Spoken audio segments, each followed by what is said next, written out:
네, 안양 제1교회 요셉 청년부 여러분 안녕하세요. 반갑습니다. 저는 가수 범키라고 합니다.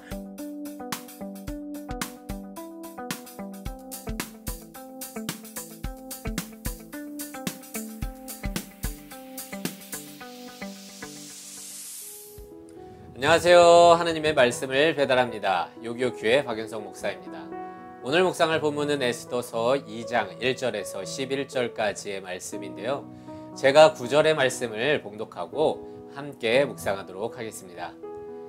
헤게가 이 처녀를 좋게 보고 은혜를 베풀어 몸을 정결하게 할 물품과 일용품을 고추며 또 왕궁에서 의뢰주는 7 궁녀를 주고 에스더와 그 궁녀들을 후궁 아름다운 처소로 옮기더라.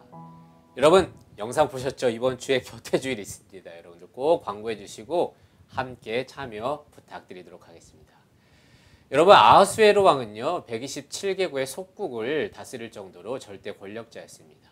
그리고 180일 동안 잔치를 베풀 정도로 재산도 충분했고요. 함께 모여 술을 마셔도 법도를 따라 억지로 마시게 하지 않을 정도로 매너도 좋았습니다. 하지만 술이 거하게 취하자 왕후 와스디를 술자리로 초대하였는데요. 그녀는 그것을 거부했고 결국 왕이 진노해서 왕비를 폐위시켰습니다. 그리고 나서 오늘의 1절, 그 후에 아하수에로 왕의 노가 그침에 와스디와 그가 행한 모든 일에 대해서 내린 조서를 생각하게 됩니다. 그러니까 술 먹고 홧김에 한 자신의 행동에 후회를 한 것이죠. 그런데요, 왕의 낌새를 눈치챈 측근들이 새로운 왕후를 드릴 것을 조언하는데, 왜냐하면 혹시 와스디를 다시 복권이라도 시키면 자신들이 왕후를 폐위시키라고 조언했던 이전 일로 자신들이 위험에 처하게 될까봐 두려웠기 때문입니다. 한편 왕의 측근들이 자신들의 유익을 위해서 얼마나 말을 잘했는지 4절에 왕이 그 말을 좋게 여겨 그대로 행하게 됩니다. 저는요 이 장면을 볼 때마다 좀 심하게 말하면 역겨워서 토할 것 같습니다. 자신들의 유익을 위해서 집단을 이루어 정치적으로 행동하는 그런 모습들 때문에 말이죠. 제가 이전에 회사를 다닐 때에도 이런 일을 직접 겪어봤었는데요. 당시에 너무 힘들었습니다. 자신의 직속 상관을 밀어내기 위해서 사회이사랑 손잡고 말을 만들어내는데 저야 뭐 그때 말단 사원이었기 때문에 어떻게 손을 쓸 수가 없었습니다. 그런데 짜증나는 것은 결국 그 나쁜 계획이 성공했다는 거예요. 지금의 상황도 꼭 그와 같은 게 너무 싫습니다. 하지만 세상은 이렇게 돌아갑니다.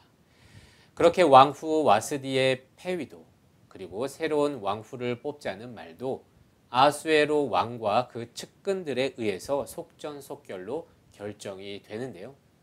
이것만 보면 마치 모든 역사가 사람들의 욕망과 선택에 의해서 그 힘 있는 자들에 의해서 좌우되는 것 같아서 낙심이 됩니다. 하지만 이런 인간들의 악랄한 결정과 선택 너머에 하나님의 섭리가 있습니다. 8절입니다.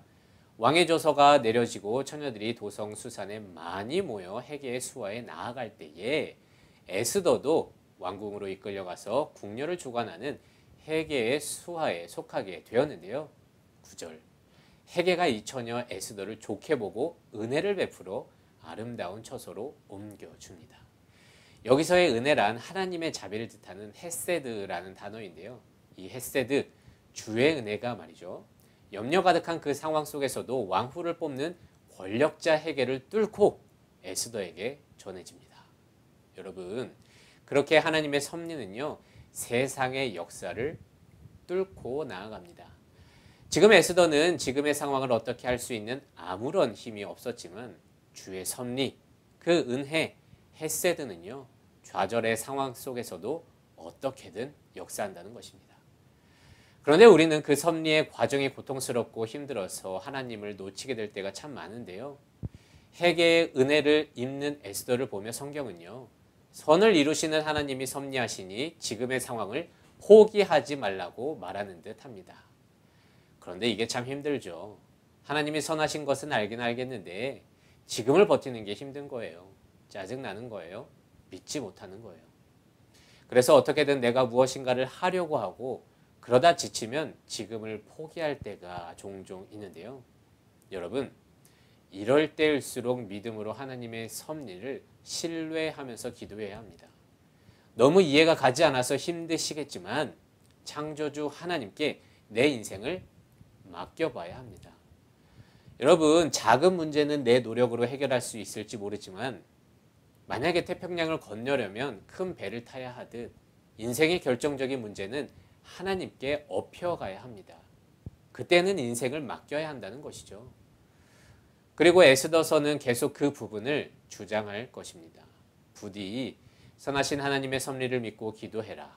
인생을 맡기라. 이런 내용들을 묵상하면서 에스더서를 보기를 원합니다. 그래서 여러분, 주를 신뢰하며 기도하는 마음으로 나의 신앙을 돌아보기를 원하는데요. 하나님, 나에게 주의 섭리를 신뢰할 수 있는 믿음을 허락하여 주시옵소서. 그리고 내게 베푸신 주의 은혜를 기억하며 내게 임하신 그 하나님의 섭리를 내 주위의 동역자들과 함께 나누며 서로 중보하는 한 날이 될 수 있도록 주의 이름으로 축복 축원드립니다.